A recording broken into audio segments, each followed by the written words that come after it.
My whole start in amateur career. So most of those losses, I was fighting guys who were way less experienced than me. Like, so I had at that point I was a blue belt in jiu-jitsu, and I was winning tournaments all over the place.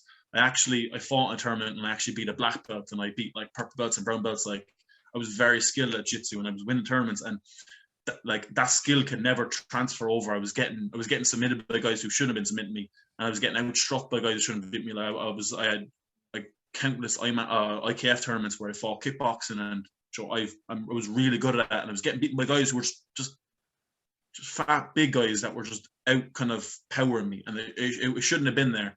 And I lost one fight, and it fucked my head a lot. Like, so I decided to just go fuck it, and I moved over to Australia. My sister was living over there, so I was like, fuck it, I'm gonna move out there, move it to Perth.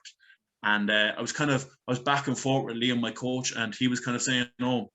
At this point now, I was done with MMA. I kind of was training it.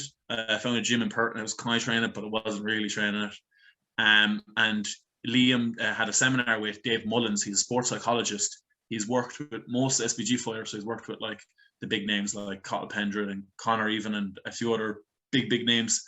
And he did a seminar with him, and the seminar kind of just like sparked something in me. And it was just kind of little things like controllables and uncontrollables, and just like, just simple things that like make sense when you hear them, but then like when you kind of put them to work, you're like, fuck, this makes so much more sense.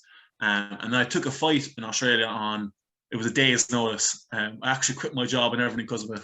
So I finished work on the Friday, and I was meant to come into work Saturday, and the coach rang me and was like, I have a fight here if you want to take it. It's an inner club, it's not really that big, like. And I goes, fuck it, I'll take it. So then I rang my boss, and I was like, yeah, no, I'm leaving. And he goes, what? He goes, yeah, no, I'm fighting tomorrow. I'm doing it. Had the fight. I won by standing guillotine, but it was like I completely outstruck him. Like, I was in my head, that was the Ryan that I've been training the whole time. That was the Ryan in the gym. I actually broke my hand, so I shattered my metacarpal, and I had to get surgery. So then with that, then I had to come home because I had no job and no money saved, and I kind of was like, fuck it, I have to come home.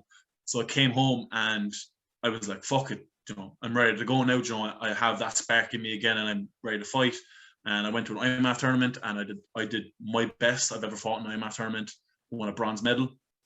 I just got caught with a simple little submission. It was kind of like thinking that it wasn't my fault. It was just he caught me.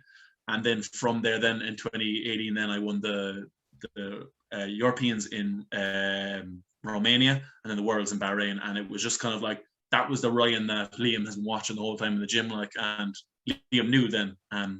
Then from there, it was kind of like fighting has now become easy, where the whole time it was really hard. It was kind of like I was going in there, I was always nervous, and like I always kind of switched off, and it was kind of like, I can't remember. But now when I'm in there, I kind of describe it as the flow. So like I'm mentally on, and I'm kind of like I can feel the fight. It's an incredible feeling coming from where fights were so stressful for me, and it was so frustrating, to now where I just love fighting. And having the year off fighting it's just been really shitty, because I really want to punch someone. So I'm very happy I have a fight and I can punch